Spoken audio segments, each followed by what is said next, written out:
Bisa ada perempuan yang tiba-tiba menggoda laki-laki yang sudah bersuami, laki-laki sudah bersuami, perempuannya sudah bersuami, lalu laki-lakinya sudah beristri, lalu perempuan ini menggoda. Apakah perempuan ini kerasukan setan? Dalam bahasa klinik-klinik itu kerasukan setan. Tetapi dalam bahasa psikologis, perempuan ini sedang di dalam hawa nafsu, dikuasai oleh hawa nafsunya, dan dia masuk dalam adversary, menjadi pembuat kejahatan.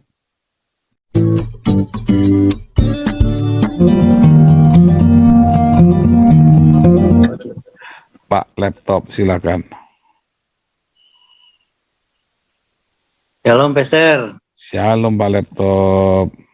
Terima kasih. Ya, mau nanya, ini kan akhir zaman tuh ada beberapa tanda.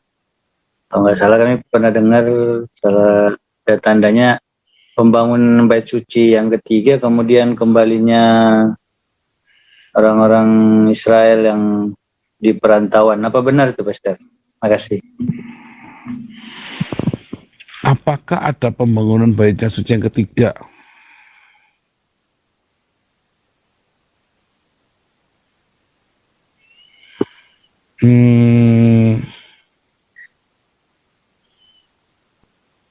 Pembangunan bait suci yang ketiga itu nggak termasuk loh ya. Ya, saya sendiri merasa nggak ada gunanya bait yang suci ketiga dibangun, itu nggak ada gunanya. Jadi itu saya kira nggak termasuk, walaupun beberapa tafsiran, tapi setelah melalui proses gotak-gatuk yang panjang. Karena waktu bait suci, waktu Yohanes, itu, ukurlah bait suci. Bait sucinya itu maksudnya di apa?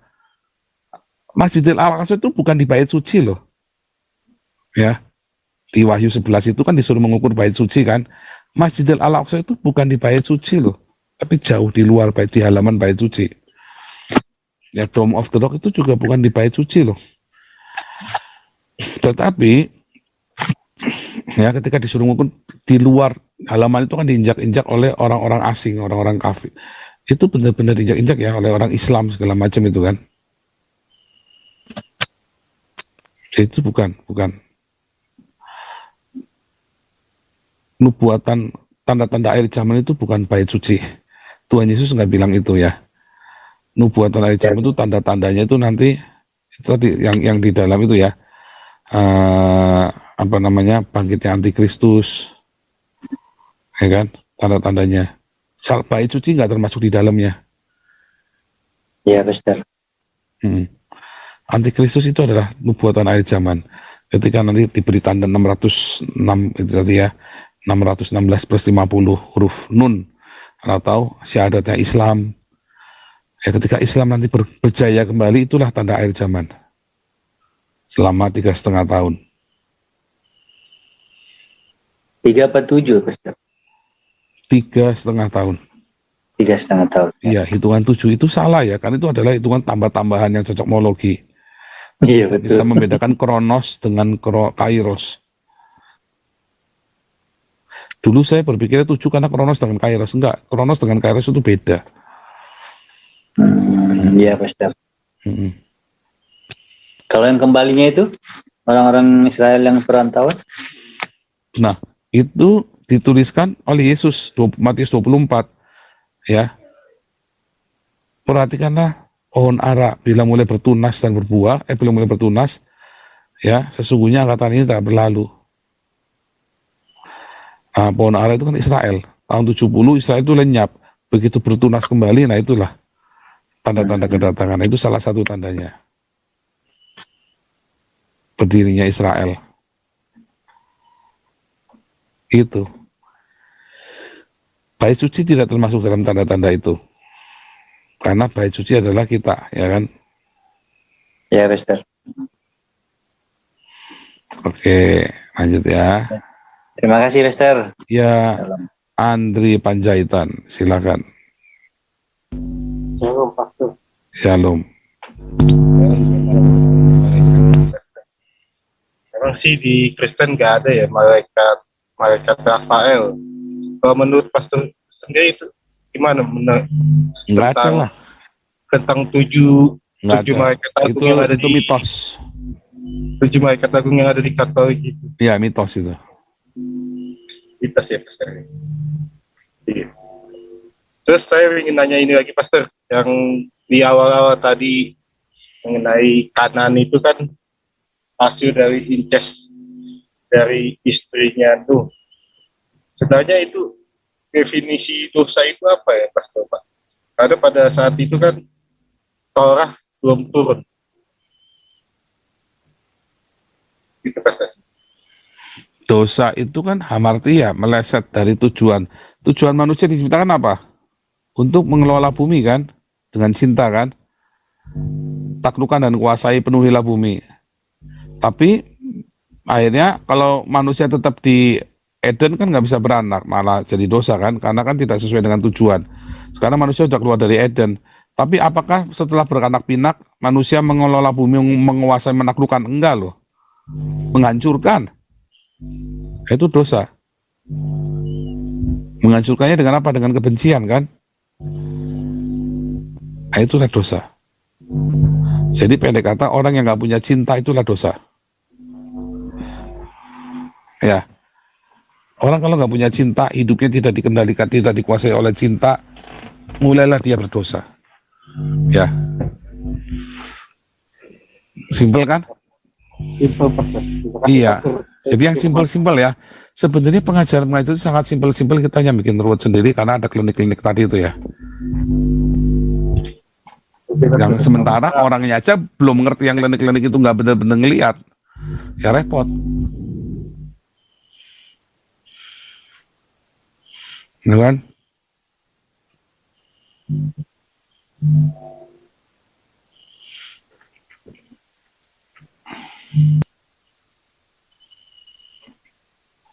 Oke. Ada lagi yang mau bertanya? Mana nih?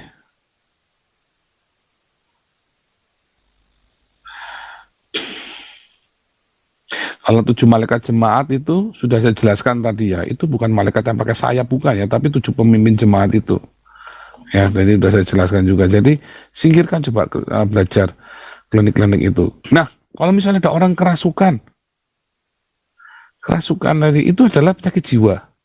Bisa ada perempuan yang tiba-tiba menggoda laki-laki yang sudah bersuami, laki-laki sudah bersuami, perempuannya sudah bersuami, lalu laki-lakinya sudah beristri, lalu perempuan ini menggoda. Apakah perempuan ini kerasukan setan? Dalam bahasa klinik-klinik itu kerasukan setan, tetapi dalam bahasa psikologis perempuan ini sedang di dalam hawa nafsu, dikuasai oleh hawa nafsunya, dan dia masuk dalam adversary, menjadi pembuat kejahatan. Ya kan, dengan men-seduce laki-laki hingga berzinah mereka. Nah, itu nggak bisa ditengking. Lawanlah iblis, lawanlah kejahatan. Kejahatan harus dilawan. Tetapi perzinahan, percabulan kita yang kudu lari, bukan dilawan. Karena dosa perzinahan, setan-setan zina, roh-roh zina tadi, adversary itu tuh bukan sesuatu untuk dilawan, tapi kita harus lari. Kalau iblis, kejahatan-kejahatan yang lain harus kita lawan. Ya, ayat kan begitu kan?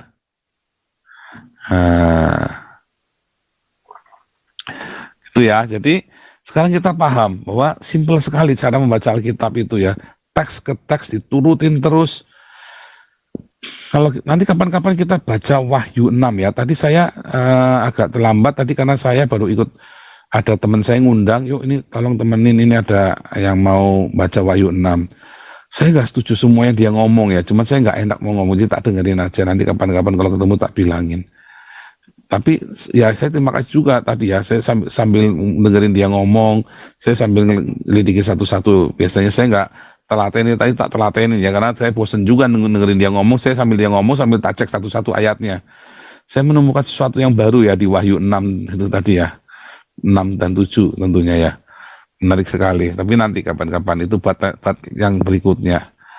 Oke, 14K 1,4K nih ya, lumayan ya. Luar biasa, viralkan ya. Oh iya, saya mau tadi mau ini ya, mau kasih laporan keuangan dulu. Sambil kalau ada yang mau nanya boleh ya. Ini saya sambil siapkan laporan keuangan.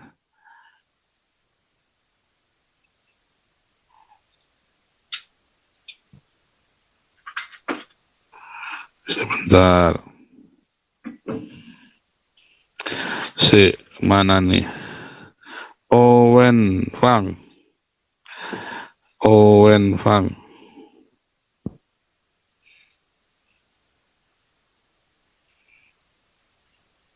Saya mesti kasih laporan dulu nih ya, nanti baru kita bisa tutup. Bentar.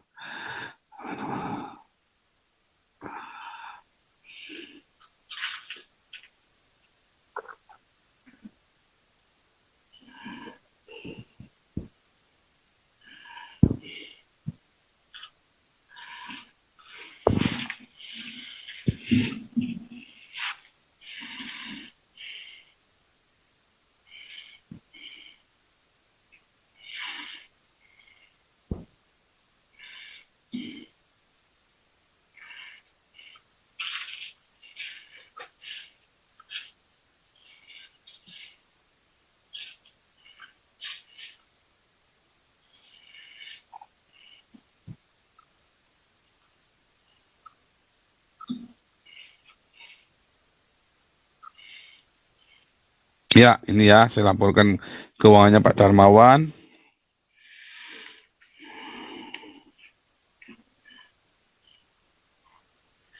Ya, lihat ya. Ini yang mulai Februari ya, yang Januari kan kemarin kita sudah laporkan. Ini mulai Februari.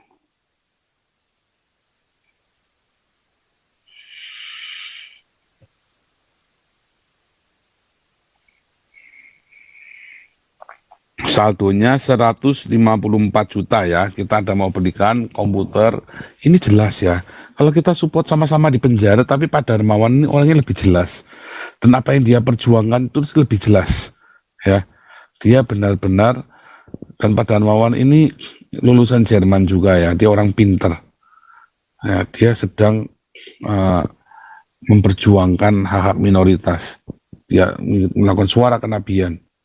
Kemudian dijegal ya. Makanya jelas sekarang beliau itu menjadi berkat ya, dia kasih makan orang melalui uang yang kita kumpulkan atas nama Darmawan. Nanti kalau kita lagi mau belikan komputer buat LP-nya ya, buat supaya anggota supaya warga LP ini punya kegiatan yang positif di bawah pembinaan para sipir ya, yang tentu saja sudah ini ya, sudah direstui oleh kepala LP-nya ya. Jadi ini nggak gelap ya, kita mau belikan komputer supaya kita jadi berkat juga ya. Anda semua ya yang di penjara kita tengok, ini maksudnya begini ya, kita support, kemudian kita kasih makan yang enak ya, kita juga kirim makanan, kita juga datang khotbah, kita juga melakukan apa yang mereka perlukan. Kemudian kasih apa ya Pak Wen ya, kemarin sarung atau apa ya kemarin ya, sarung ya kalau nggak salah ya, 200 sarung ya kemarin kita kirim. Sarung, handuk udah juga ya? Ya. Saya lupa apa aja kemarin kita udah kirim buat Pak Darmawan. Sarung, mula-mula kan sarung Pak. Sarung ya, sarung terus handuk. Saya lupa ya, sarung, handuk, terus ini kita mau bantal nggak jadi ya, cancel ya. Nah kita sekarang mau masukkan komputer ya buat warga binaan. Legal semua ya, kita legal semua. Itu yang kita lakukan, luar biasa ya. Wah, Tuhan Yesus baik. Anda ini sedang berdiakonia ya, melakukan Matius 25 di penjara. Gini, nah daripada Anda nyinyir teman-teman, kalau Anda yang nyinyir sama aktivitas kita, mendingan Anda bikin sendiri ya. Anda bikin sendiri supaya Anda hatinya jangan busuk, supaya hatinya bahagia. Nanti kamu akan bahagia. Nggak mungkin lah orang bahagia dengan nyinyiran orang, itu nggak mungkin bahagia. Tapi kalau dia bikin, nanti dia bahagia. Nah, kalau memang ada kritik saja, nggak apa-apa. Tetapi kalau dia cuma nyinyir tanpa dia berbuat, makanya teladanilah saya. Saya mengkritik orang, tapi saya tunjukkan yang benar kayak apa. Ya, saya ngomong, ya, saya ngeritik Gilbert habis-habisan, saya kritik GBI habis-habisan. Tapi saya tunjukkan yang benar dengan perbuatan. nggak cuman omong doang mah oke tunggale ya. Orang Islam paling jagonya tuh. Gitu ya. Oke, sebentar. Wah, ini padahal di Zoom ada 100 lebih ya.